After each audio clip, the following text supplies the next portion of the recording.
Hey everyone, Dash Attack here, and I'm here to say that the world can no longer ignore, well, basically, the internet can no longer ignore Zack Snyder's Rebel Moon, especially if you're a disenfranchised Star Wars fan like me. People are always saying they want original ideas and how they hate everything that isn't a remake. Well, here is a new world, and it's coming up with original ideas. Okay, some of it is borrowed from Star Wars, but it was originally drafted as a Star Wars movie. I've got some details and set photos to show you from Rebel Moon, but before we begin, make sure to hit that like and subscribe button. Vanity Fair writes, Zack Snyder is world building once again with Rebel Moon. This time, the 300 and Justice League filmmaker is creating not just one world, but a sprawling menagerie of planets full of cyborg warriors with multi-metal swords, giant half-humanoid arachnids, and ancient robots that have seemed to have emerged more from medieval times than the future. The new Netflix space saga that Zack Snyder's directed and co-wrote extends far beyond the verdate orb of the title. The moon is actually one of the more modest worlds. It circles an immense gas giant at a distant edge of the galaxy and is populated mainly by farmers. It's nowhere special, but it's about to change the balance of power in this fictional universe. So here we go. Right off the bat, we're getting more plot details about Rebel Moon. I'm honestly super pumped. These set photos look fantastic. As you can see right here, we have our bad guys. An imperial authoritarian order. In case you couldn't tell from the outfit. And some 40k looking monks who, according to the Vanity Fair article, are called the Scribes. They apparently turn people into living records, and they become shells of themselves as a result of the process. Eerie, huh? Here we can also see some set photos of some of the heroes, and as you can see, they have a ton of actors on the for the good guys. Tons and tons. You got men, you got women. They just all look very different. It's going to definitely be interesting seeing all these characters come together in this world. The Vanity Fair article goes into detail on some of their backstories, but I think it's going to be more interesting to see it all play out. The Vanity Fair article gives some details about certain characters and certain backstories.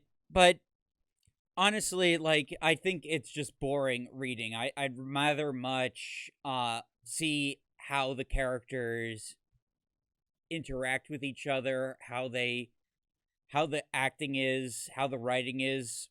I just like hearing a synopsis of what a character is supposed to be. It's just not really too exciting, but it does show you that the film is starting to get its narrative out. The marketing is starting now.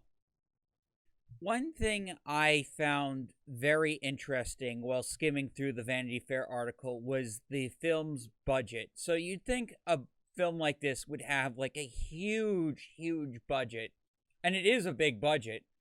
But it's actually a lot cheaper than the type of money Disney has been spending on their live action movies. The Little Mermaid cost $250 million to make, not counting marketing, whereas Rebel Moon's budget is $166 million. This tells me this movie was probably better budgeted than your typical Disney movie, and the absorbent amounts of money Disney has been spending on films which have been hurting returns and profitability of their films. I also find this quote rather interesting. I'm a glutton for punishment. I don't know why I always make an ensemble movie. I can't wait to not do that. In the meantime, of course I love it. Snyder says, movie was me going, of course it's a space opera, but let's not lens it in that way.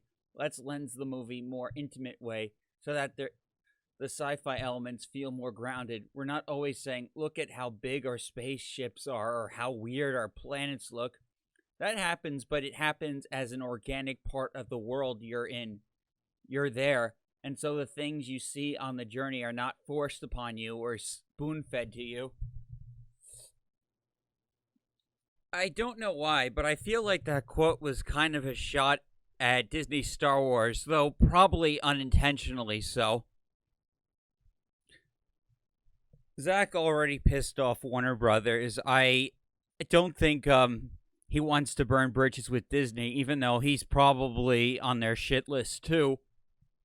Though they could probably use him. Anyways, back to my main point at hand. I don't think people in the YouTube space can afford to ignore this movie anymore. It is aiming to compete with, like, the big blockbuster films that, like, Warner Brothers and Disney push out every year. And honestly, I'm rooting for it because we need new things. We need new things, and we need new franchises in new genres. And the science fantasy genre, there's been a void for so long. It's just been Star Wars in movies. But now here comes a new space opera that honestly looks pretty damn good. I'm rooting for it, and I hope it kicks the living shit out of Disney, because they freaking deserve it. Thank you all for watching. This is Dash Attack. Please remember to like and subscribe to the channel for more edgy catboy fun. I'll see you all next time.